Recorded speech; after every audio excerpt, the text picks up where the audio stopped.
Berjumpa semuanya yang sangat berbahagia karena telah minum kopi di warung Bude Yanti. Sekarang kita akan kembali lagi diperlihatkan dengan Xiao Yan yang pada saat ini sampai di lembah serangga.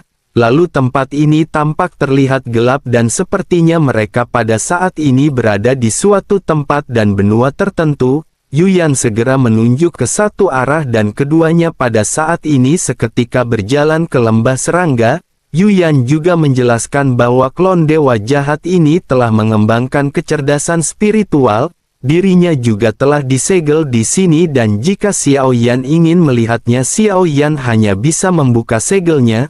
Segel ini juga sangat kuat dan dengan kemampuan Xiao Yan saat ini mungkin agak sulit bagi Xiao Yan untuk mengendalikannya. Xiao Yan pada saat ini sedikit mengerutkan kening dan berpikir apakah klon ini adalah seseorang. Xiao Yan teringat di dalam ingatan dewa jahat. Xiao Yan melihat klon dewa jahat yang selalu berubah-ubah. Dewa jahat tidak memiliki pantangan terhadap mereka yang bisa direbut tubuhnya. Jika klon ini tidak dijaga dengan utuh maka dirinya akan bisa berupa apa saja. Xiao Yan pun segera bertanya kepada Yuyan bagaimana cara Xiao Yan membuka segel ini. Yuyan sedikit mengerutkan kening dan berkata bahwa dirinya tidak tahu. Dirinya tidak pandai dalam seni segel, namun dirinya merasa bahwa seharusnya ini tidak akan menjadi permasalahan bagi Xiao Yan. Terlebih lagi Xiao Yan memiliki segel yang sama dengan dewa jahat di antara alis Xiao Yan. Mendengar hal ini Xiao Yan pada akhirnya segera melihat segel yang berada di hadapannya. Selanjutnya Xiao Yan bergerak dan berubah menjadi kilatan pelangi bergegas ke kedalaman segel. Ada awan dan kabut yang berwarna-warni yang tiba-tiba memenuhi udara di sekitar Xiao Yan. Ini adalah kekuatan segel. Saat kekuatan ini menyentuh Xiao Yan, tiba-tiba tubuh Xiao Yan tidak terhalang oleh segel tetapi tenggelam ke dalam segel 5 warna tersebut. Xiao Yan benar-benar memasukinya dan melihat Xiao Yan yang menghilang. Yuyan menunjukkan ekspresi tidak senang dan bergumam bahwa dirinya benar-benar tidak senang karena Xiao Yan pergi begitu saja tanpa mengucapkan apapun. Sementara itu begitu memasuki tempat ini Xiao Yan melihat kabut berwarna-warni. Semua yang ada di depannya masih merupakan gambaran yang tidak dapat dibayangkan oleh Xiao Yan. Lingkungan di sekitar ditutupi dengan benang sutra putih dan sejauh mata memandang seluruh dunia seakan terbungkus menjadi kepompong. Begitu Xiao Yan mengamati sekelilingnya, benang di sekelilingnya juga diam-diam membungkus Xiao Yan. Xiao Yan mengangkat kepalanya dengan mata dingin sebelum akhirnya nyala api tiba-tiba muncul di tubuh Xiao Yan. Lautan api menyebar dengan cepat dan benang-benang ini benar-benar langsung dihancurkan menjadi abu dalam sekejap. Setelah lautan api menyebar, benang putih di sekitarnya juga tidak mampu menahan kekuatan destruktif dari jantung api Xiao Yan. Semua benang yang tersentuh api berubah menjadi abu dan tidak terhitung jumlahnya. Kepompong di sekitar pada saat ini benar-benar dihancurkan. Kepompong ini masing-masing berukuran beberapa meter dan cukup untuk menampung ukuran orang biasa. Begitu Xiao Yan meledakkan para kepompong ini, pada akhirnya sosok-sosok humanoid di balik kepompong mulai muncul. Sosok humanoid aneh ini bergegas menuju ke arah Xiao Yan dan Xiao Yan tanpa basa-basi segera mengerahkan tinjunya. Lalu dengan keras sosok-sosok ini berubah menjadi kabut berdarah. Hanya saja kabut berdarah ini berwarna hijau. Xiao Yan bahkan belum sempat melihat apakah mata sosok ini sebelum akhirnya Xiao Yan memutuskan untuk mundur. Xiao Yan juga pada saat ini menyadari bahwa ada beberapa aura tipis yang berada di sekitar. Xiao Yan pun lanjut bergumam, mungkinkah semua kepompong ini adalah sosok-sosok yang memasuki tempat ini? Xiao Yan pun lanjut bertindak tetapi Xiao Yan pada saat ini tidak lagi menggunakan api untuk membakar mereka. Xiao Yan berpikir bahwa alangkah lebih baiknya jika Xiao Yan mencari tahu keberadaan apa yang berada di tempat ini. Secara logika Xiao Yan juga tahu mengapa Xiao Yan bisa memasuki tempat ini dengan begitu mudah. Hal ini dikarenakan segel dewa jahat di antara alisnya, dan jika begitu permasalahannya klon dewa jahat yang mendiami tempat ini tentu tahu mengenai Xiao Yan. namun masih belum ada pergerakan dari sosok tersebut dan Xiao Yan segera berteriak mengapa dirinya tidak keluar dan berbicara dengan Xiao Yan, namun tidak ada respon di sekitar dan Xiao Yan masih melihat tempat ini berupa hamparan luas berwarna putih. Xiao Yan pada saat ini masih terus mencari di sekitar dan bersamaan dengan hal tersebut Xiao Yan tiba-tiba merasa kecepatannya melambat dan tubuhnya mulai tidak bisa bergerak. Xiao Yan sedikit mengerutkan kening dan bergumam mungkinkah ini karena racun? Namun begitu Xiao Yan memeriksa dengan hati-hati Xiao Yan merasa bahwa tubuh fisik dan meridiannya tidak memiliki dampak perubahan apapun, tetapi meskipun begitu tubuh Xiao Yan pada saat ini tiba-tiba menegang, seluruh tubuh Xiao Yan menyusut dan Xiao Yan merasakan ada sesuatu yang menyegel tubuhnya. Begitu Xiao Yan memperhatikan ternyata ada benang sutra transparan yang melilit tubuh Xiao Yan di beberapa titik. Selanjutnya benang putih yang tidak terhitung jumlahnya di sekeliling bergegas menuju ke arah Xiao Yan. Hanya dalam beberapa tarikan nafas Xiao Yan pada akhirnya benar-benar terbungkus dalam kepompong putih. Sensasi kesemutan yang kuat juga melonjak di pikiran Xiao Yan dan kenangan berbintik-bintik muncul di pikiran Xiao Yan. Xiao Yan melihat adanya kepompong putih dan sebuah tangan yang masuk ke dalamnya. Lengan ini memotong kepompong putih dan kemanapun Xiao Yan memandang Xiao Yan pada saat ini melihat wajah yang familiar bagi Xiao Yan. Ini adalah dewa jahat yang pernah dilihat Xiao Yan di dalam ingatannya dan sebuah suara segera terdengar di telinga Xiao Yan. Suara ini berkata bahwa Xiao Yan akan menjadi klonnya mulai sekarang. Begitu kata-kata ini terdengar rasa sakit yang parah menyelimuti Xiao Yan dan jiwa Xiao Yan benar-benar dikeluarkan dari tubuhnya. Begitu melihat jiwa ini keluar Xiao Yan melihat sosok yang persis sama dengan Xiao Yan. Kepompong yang membungkus tubuh Xiao Yan juga perlahan-lahan terbuka dan tubuh Xiao Yan segera keluar. Xiao Yan menatap ke arah jiwa yang melayang yang memiliki senyum jahat di wajahnya. Sosok ini juga lanjut berkata bahwa dewa jahat dulu mengontrol tubuhnya seperti ini. Dirinya benar-benar tidak menyangka bahwa sekarang adalah gilirannya.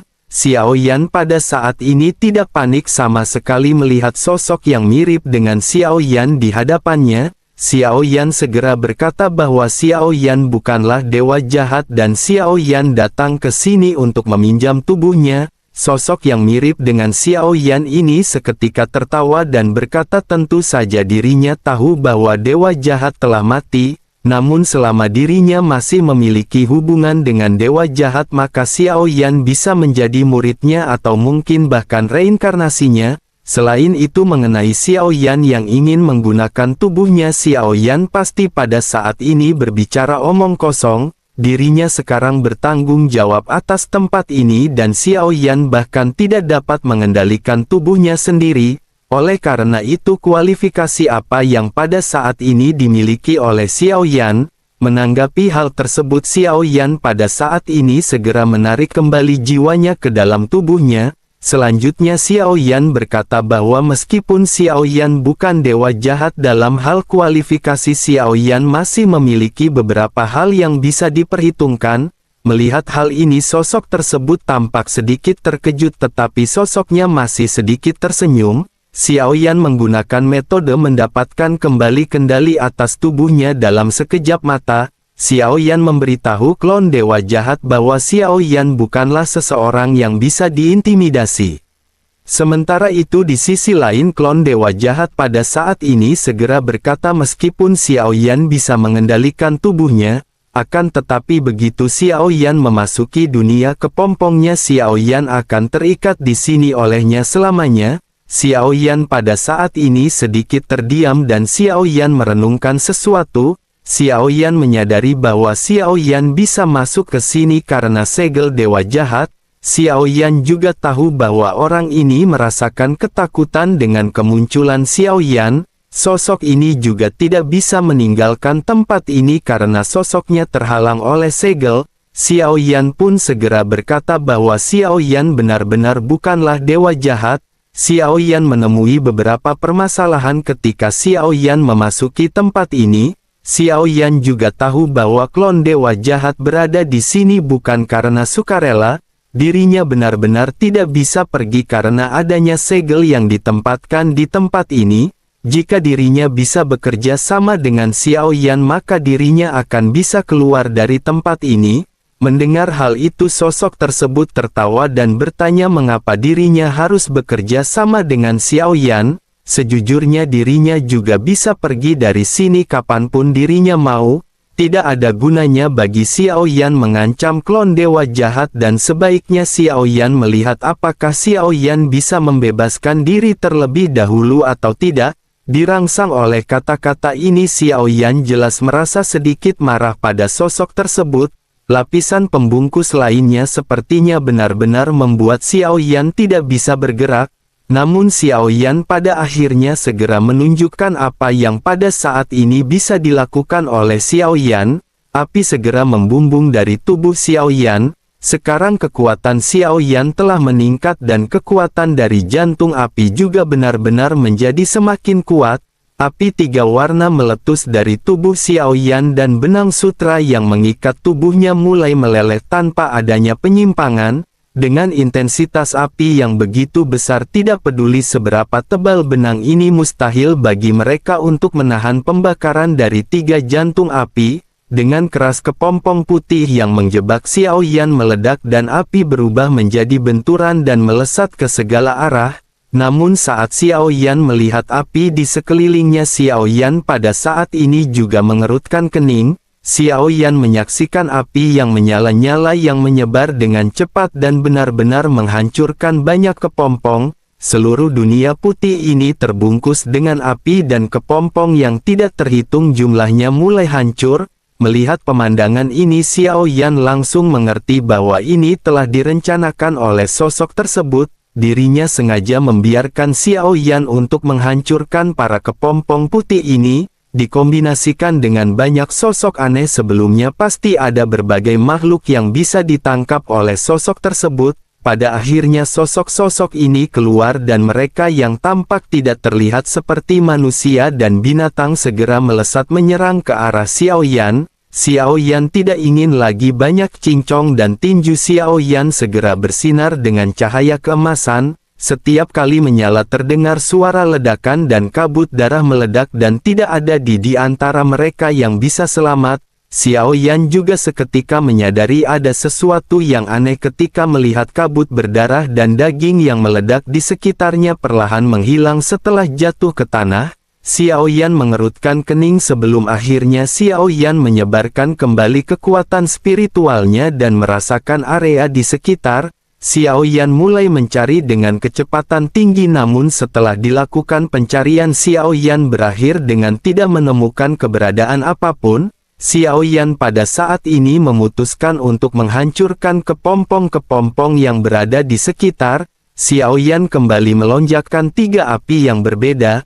Lalu dalam sekejap mata Xiao Yan membentuk Angry Buddha Lotus Flame seukuran telapak tangan. Selanjutnya Xiao Yan melesatkan teratai api tersebut dan teratai api tiga warna mulai bertabrakan.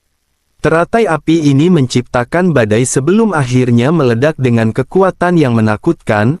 Area di sekitar benar-benar berubah menjadi lautan api yang tidak berujung dan menyapu kepompong yang ada dengan bersih. Xiao Yan bergumam karena Xiao Yan tidak bisa melihat dengan jelas sebaiknya Xiao Yan menghancurkan semuanya. Begitu nyala api berangsur-angsur menghilang dampak gilanya juga pada saat ini terlihat.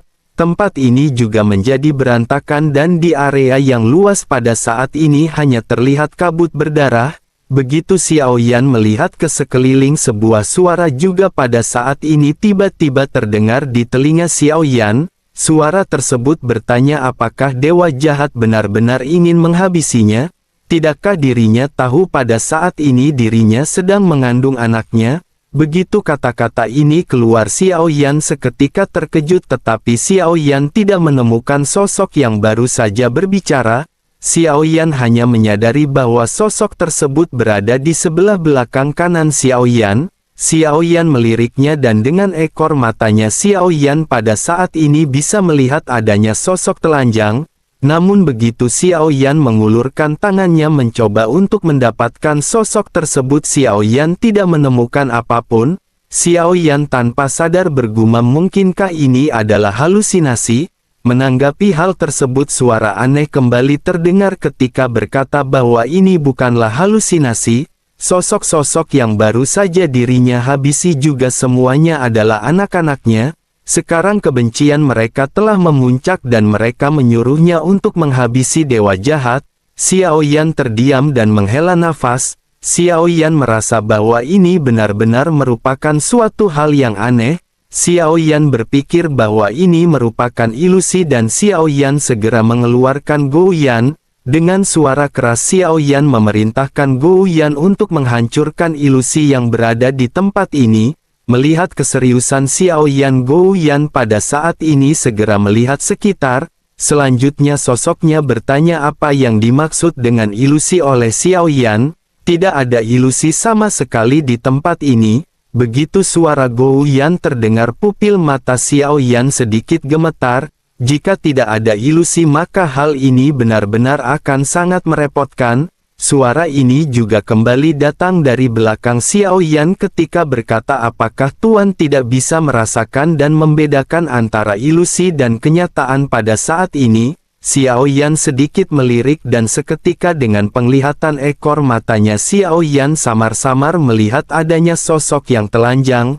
Namun Xiao Yan tidak bisa membedakan dan tidak bisa mengetahui apakah sosok ini laki-laki atau perempuan. Tepat ketika Xiao Yan menoleh, Xiao Yan benar-benar tidak bisa melihat sosok tersebut. Xiao Yan pun mengerutkan kening dan segera berkata perlahan meminta Gou Yan untuk membuat segel dan menutup tempat ini. Gou Yan menghela nafas dan berpura-pura lemah sambil berkata, bukankah Xiao Yan tahu Gou Yan sedang terluka parah? Xiao Yan mengerutkan kening dan secara alami Xiao Yan sangat mengenal Gou Yan. Gou Yan merupakan eksistensi abadi dan tidak ada yang namanya cedera di tubuh Xiao Yan. Sekalipun dirinya cedera tidak butuh waktu lama baginya untuk pulih sepenuhnya. Xiao Yan pada akhirnya segera menghela nafas dan berkata bahwa setelah semua ini selesai Gou Yan tidak perlu lagi masuk ke Lingsu atau reruntuhan kuno pagoda pemurnian. Begitu mendengar hal ini Gou Yan pada akhirnya tidak lagi banyak cincong. Gou Yan segera melesatkan cahaya biru yang menyapu sekeliling. Formasi misterius seketika muncul begitu saja setelah Gou Yan bertindak. Namun saat Gou Yan hampir selesai dirinya mengeluarkan jeritan melengking ketika berteriak apa yang baru saja menusuk mata Gou Yan. Cairan biru terlihat mengalir dari Gou Yan dan Xiao Yan pada saat ini mengerutkan kening. Xiao Yan melihat sekeliling dan Xiao Yan masih tidak bisa menemukan keberadaan sosok tersebut. Sosok ini bahkan tidak hanya melukai Gou Yan tetapi juga benar-benar tidak terlihat. Sudah sejak lama Xiao Yan memasuki tempat ini, Xiao Yan masih belum mengetahui keberadaan seperti apa yang Xiao Yan lawan. Sosok ini juga benar-benar tidak pernah melakukan konfrontasi langsung kepada Xiao Yan. Bahkan pada saat ini ada perasaan bahwa sosok ini sedang menggoda Xiao Yan. Suara dari sosok tersebut juga kembali terdengar ketika berkata bahwa dewa jahat telah menjadi sangat lemah. Apakah dirinya benar-benar perlu mengandalkan segel untuk menemukan klonnya? Xiao Yan pada saat ini mengerutkan kening dan Xiao Yan berpikir awalnya tempat ini adalah ilusi. Namun setelah mendengar pernyataan Gou Yan, Xiao Yan yakin bahwa ini bukanlah ilusi. Xiao Yan pada akhirnya menyadari bahwa mungkin sosok ini merupakan sosok yang sangat cepat atau bahkan dirinya memiliki cara untuk menyembunyikan tubuhnya. Xiao Yan pun bergumam karena ini adalah klon dewa jahat. Xiao Yan ingin tahu apakah simbol dewa jahat di antara alis Xiao Yan berguna atau tidak. Xiao Yan terus-menerus memikirkan dengan tenang bagaimana cara untuk menghadapi sosok tersebut. Begitu Xiao Yan memiliki ide ini, Gou Yan pada akhirnya segera berubah kembali seukuran telapak tangan dan bersembunyi di dalam jubah lengan baju Xiao Yan. Simbol dewa jahat terkait dengan seni pembentuk kehidupan dan dapat digunakan untuk memadukan tubuh asli dengan klon. Meskipun klon dewa jahat ini telah terlahir dengan kesadaran spiritualnya, dirinya tetap merupakan klon dewa jahat dan selama diambil pasti akan ada jejak sisa jiwa yang tertinggal. Meskipun Xiao Yan juga bukan reinkarnasi dari dewa jahat, Xiao Yan pasti akan bisa merasakan setidaknya jejak energinya. Akhirnya simbol di antara alis Xiao Yan berkedip-kedip. Sesaat kemudian Xiao Yan samar-samar bisa merasakan keberadaan sosok tersebut dan Xiao Yan mengerutkan kening. Xiao Yan bergumam bahwa Xiao Yan tidak bisa mengendalikannya, tetapi Xiao Yan bisa merasakannya, oleh karena itu Xiao Yan akan menguncinya. Selanjutnya di bawah kaki Xiao Yan kilatan pada saat ini mulai melonjak.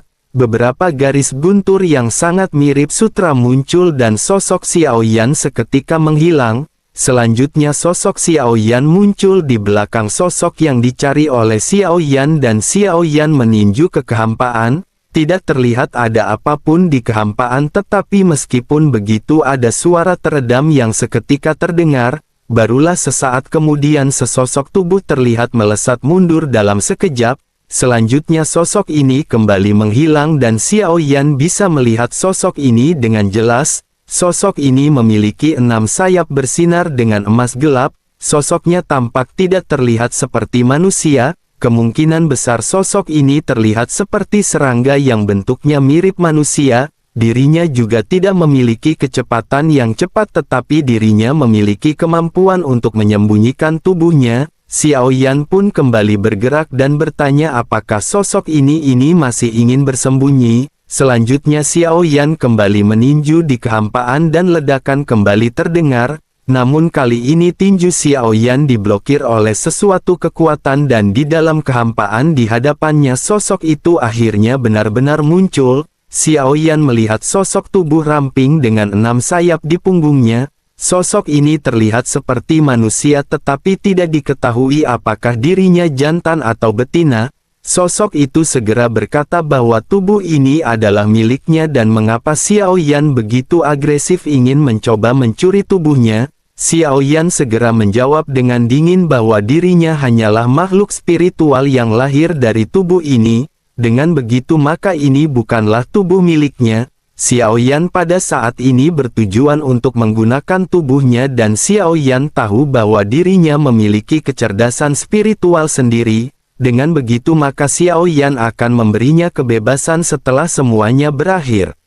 Cahaya emas bersayap 6 pada saat ini sedikit mengerutkan kening sebelum akhirnya meraung melesat ke arah Xiao Yan. Sosoknya membawa kekuatan yang sangat dahsyat dan dilesatkan ke arah Xiao Yan. Di saat yang sama Xiao Yan bisa merasakan kekuatan sosok tersebut dan Xiao Yan memutuskan untuk menghindar dengan cepat. Sosok Xiao Yan pada akhirnya kembali menghilang. Namun kali ini begitu Xiao Yan muncul, Xiao Yan bertemu dengan angin kencang yang menderu-deru dan menyelimuti Xiao Yan. Angin kencang ini seketika meninggalkan beberapa bekas luka di tubuh Xiao Yan. Xiao Yan langsung menjadi waspada dan Xiao Yan pada saat ini kembali mengeluarkan kekuatan guntur ekstrim. Pertempuran di antara keduanya pada saat ini benar-benar berlangsung menjadi semakin intens dengan adanya banyak ledakan. Di tengah-tengah ledakan yang terdengar serangan keduanya pada saat ini tampak tidak terlihat jelas. Sosok Xiao Yan juga pada saat ini mulai berubah menjadi ukuran beberapa ratus meter. Selanjutnya Xiao Yan mengeluarkan beberapa teknik terkuat yang Xiao Yan miliki. Xiao Yan mengeluarkan teknik jari penghancur bintang. Ledakan seketika terjadi dengan sosok tersebut yang benar-benar berhadapan dengan jari emas Xiao Yan.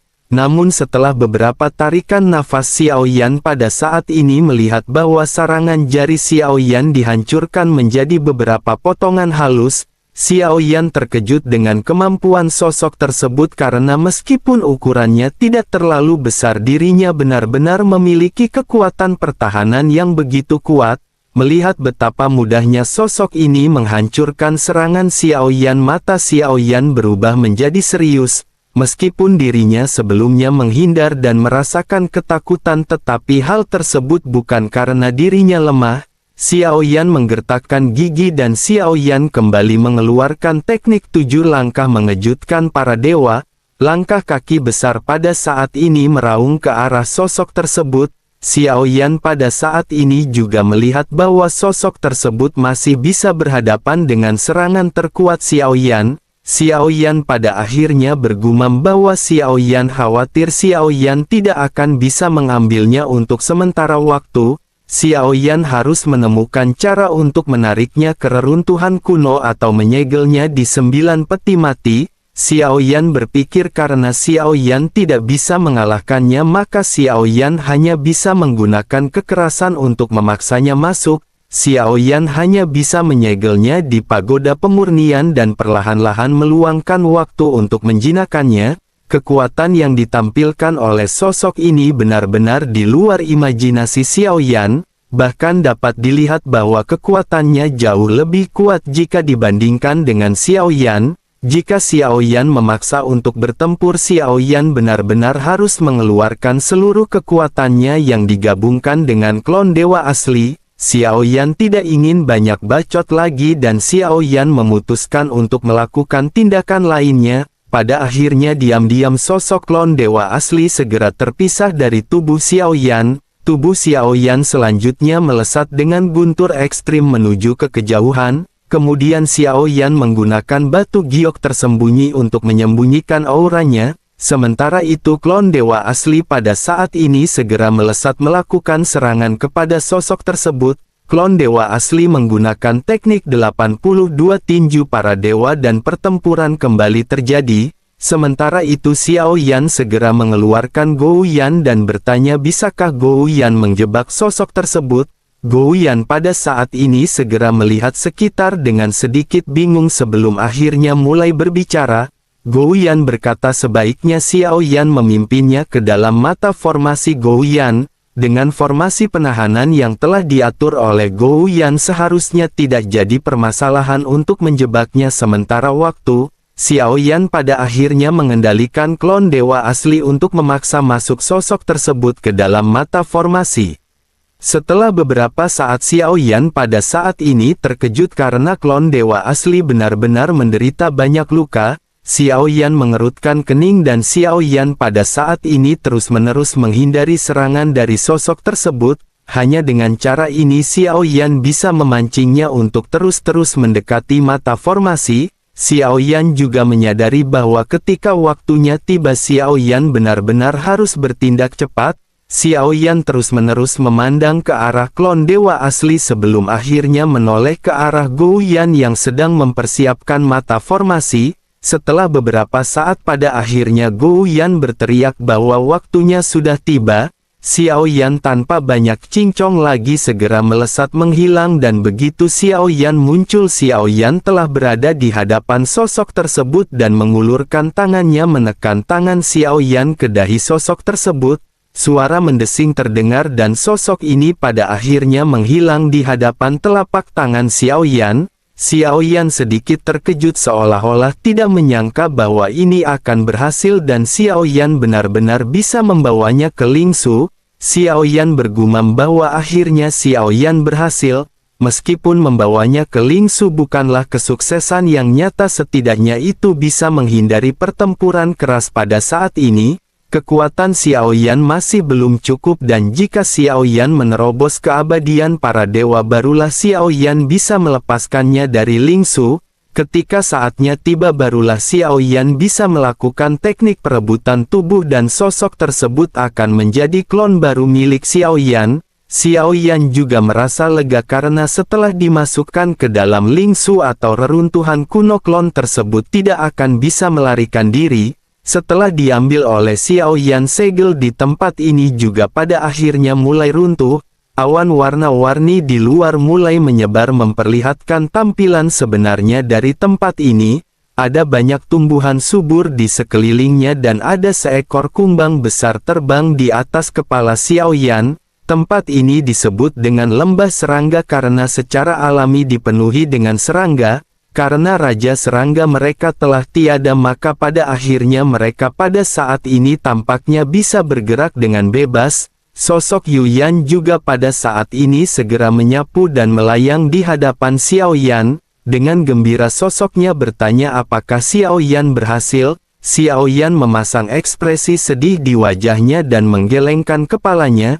Xiao Yan tidak berniat untuk mengatakan yang sebenarnya kepada Yu Yan. Xiao Yan bergumam bahwa makhluk tersebut telah melarikan diri. Yu Yan tertegun dan bertanya apakah itu benar. Xiao Yan mengangguk dengan serius mendengar apa yang ditanyakan oleh Yu Yan. Sementara itu Yu Yan dengan sedikit marah segera bertanya mengapa Xiao Yan membiarkannya melarikan diri. Apakah Xiao Yan tahu arah kemana dirinya melarikan diri? Sebaiknya mereka pada saat ini pergi dan Yu Yan akan menemani Xiao Yan mengejarnya. Xiao Yan pada saat ini kembali menghela nafas dan berkata sebaiknya mereka tidak melakukan hal tersebut. Terlebih lagi tubuh ini juga memiliki kemampuan yang standar. Yu Yan memandang Xiao Yan dengan ekspresi yang masih sedikit marah dan berkata bagaimana mungkin itu bisa terjadi? Apakah Xiao Yan tahu siapakah sosok ini?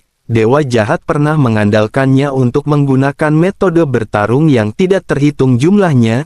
Xiao Yan terkejut karena Xiao Yan benar-benar tidak tahu tentang sosok tersebut. Xiao Yan hanya tahu sosok tersebut mengeluarkan angin yang menderu-deru dan Xiao Yan merasa serangan ini tidak terlalu mencolok. Xiao Yan pada akhirnya segera bertanya apakah sosok tersebut. Yu Yan pun segera menjelaskan bahwa ini adalah binatang buas kuno yang disebut dengan jangkrik emas 2 meter. Jika dirinya menelan makhluk apapun untuk sementara waktu dirinya dapat memperoleh kemampuannya dan bahkan keterampilan bertarungnya. Dewa jahat sangat menghargai klon ini dan mengapa Xiao Yan membiarkannya pergi begitu saja. Xiao Yan pada saat ini hanya bisa tersenyum pahit mendengar apa yang dikatakan oleh Yu Yan. Namun meskipun begitu Xiao Yan diam-diam terkejut mendengar apa yang dijelaskan oleh Yu Yan. Xiao Yan tidak menyangka bahwa kemampuan dari sosok ini benar-benar begitu mantul. Xiao Yan pada saat ini hanya bisa menghela nafas lega sementara Yu Yan hanya bisa tersenyum pahit. Setelah menyelesaikan semuanya Xiao Yan pada saat ini tidak ingin memberikan Yu Yan kesempatan untuk berduaan. Xiao Yan segera bergumam meminta kehendak alam iblis keabadian kuno untuk membuka jalan menuju alam iblis keabadian kuno. Retakan pada akhirnya kembali segera terbentuk di kehampaan. Xiao Yan segera melangkahkan kakinya ke dalam celah dan kembali ke alam iblis keabadian kuno. Yu Yan pada saat ini sedikit cemberut dan Yu Yan hanya bisa mengikuti pergerakan Xiao Yan. Yu Yan pada saat ini dengan marah bergumam bahwa dengan tubuhnya yang begitu sempurna apakah Xiao Yan benar-benar tidak tergoda sama sekali? Ataukah mungkin Xiao Yan benar-benar tidak mampu berdiri? Setelah mengeluh pada akhirnya Yu Yan benar-benar meninggalkan celah dan celah seketika tertutup. Setelah Xiao Yan memenjarakan jangkrik emas setinggi 2 meter di lingsu keheningan yang telah lama terjadi di lingsu pada akhirnya kembali dipenuhi dengan keramaian. Dengan adanya sosok baru yang masuk tentu saja akan terjadi perdebatan di antara mereka. Pada saat ini telah ada 3 makhluk yakni larva darah raksasa, pahadaji dan serangga jangkrik emas setinggi 2 meter yang sedang bercerita nabi-nabi di warung Budeyanti.